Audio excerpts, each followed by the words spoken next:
When I was very young, I knew that my father had gone to great lengths to get my mother.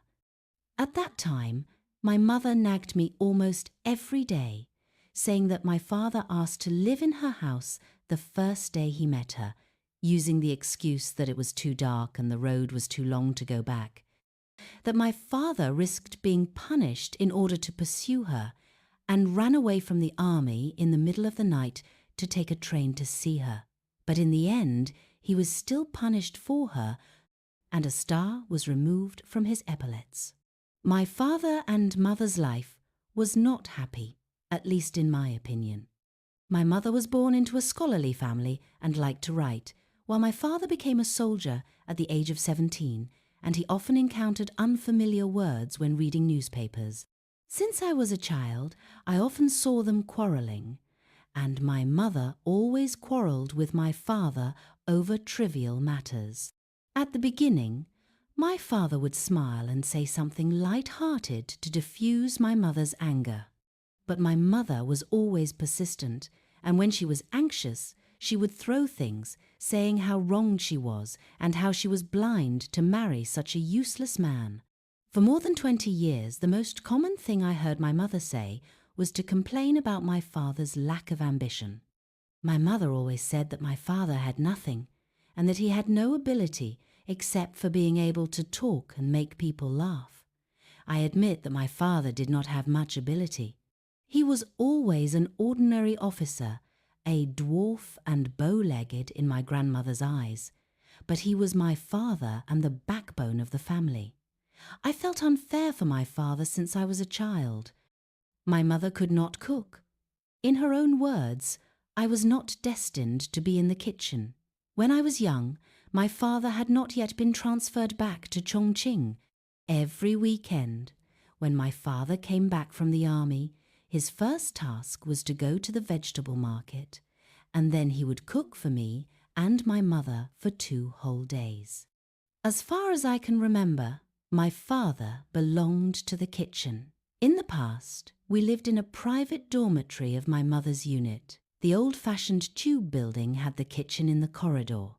Every time my father came back, he was busy outside the house from morning to night, full of the smell of oil smoke and sweat on his face. My father cooked very well. Every time my mother and father quarrelled, my father would hide in the kitchen to make soup in a depressed mood. My mother loved to drink soup very much. No matter how sad the quarrel was, or how wronged she cried, as soon as the fragrant soup was brought into the house, she would stop crying immediately and sit down at the table with sobs.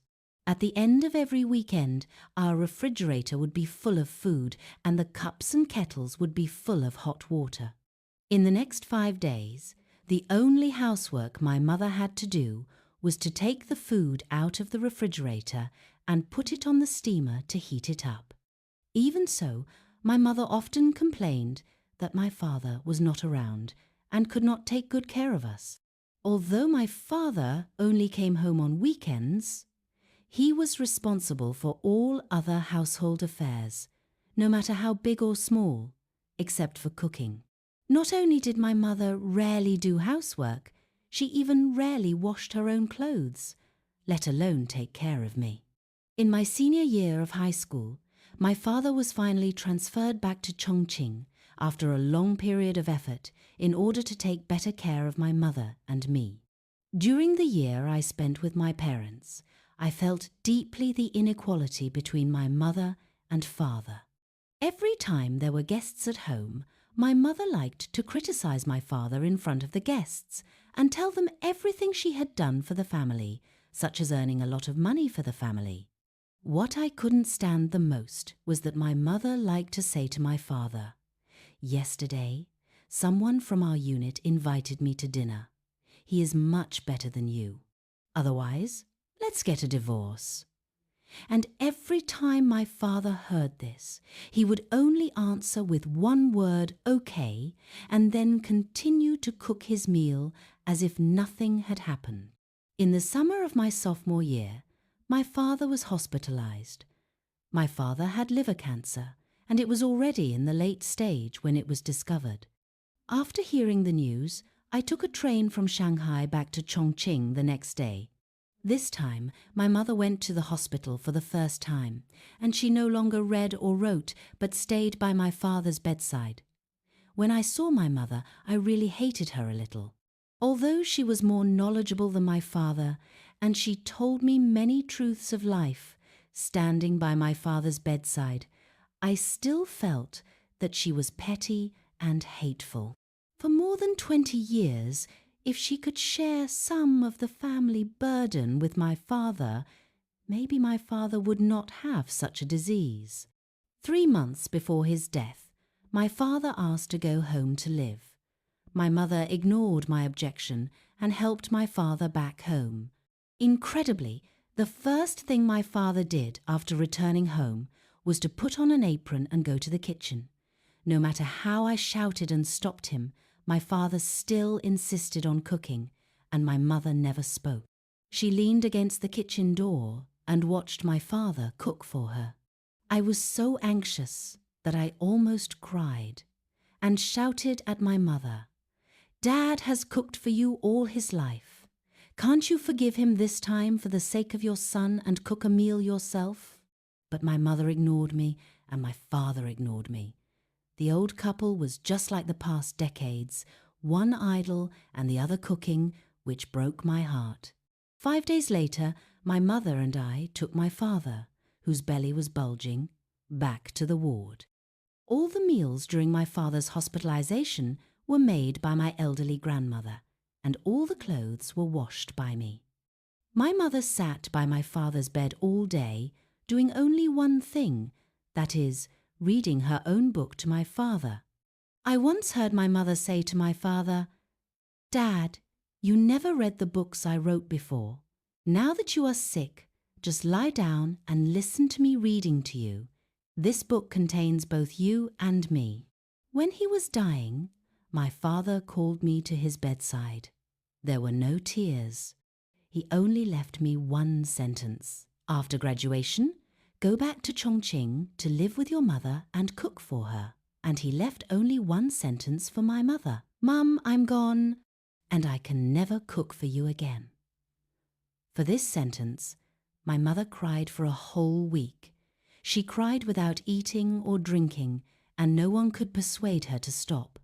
She kept saying one sentence, "You said you would cook for me all my life, but you didn't keep your word." After graduating from university, I followed my father's will and returned to Chongqing to live with my mother. It was then that I gradually discovered that my mother had always been so dependent on my father, not only in life, but also in spirit. In my mother's heart, my father was not actually gone. I am busy at work and don't have much time to cook for my retired mother. One day, when I entered the house, I saw my mother cooking in the kitchen by herself. She was clumsily cutting potato chips, with tears hanging on her cheeks. I suddenly thought of my father's last words before he died, and tears gradually moistened my eyes. 6 years after my father's death, my mother finally couldn't stand the loneliness and followed my father. Before she died, my mother said to me, "Burn all my books and your father's portrait together and let him go with me."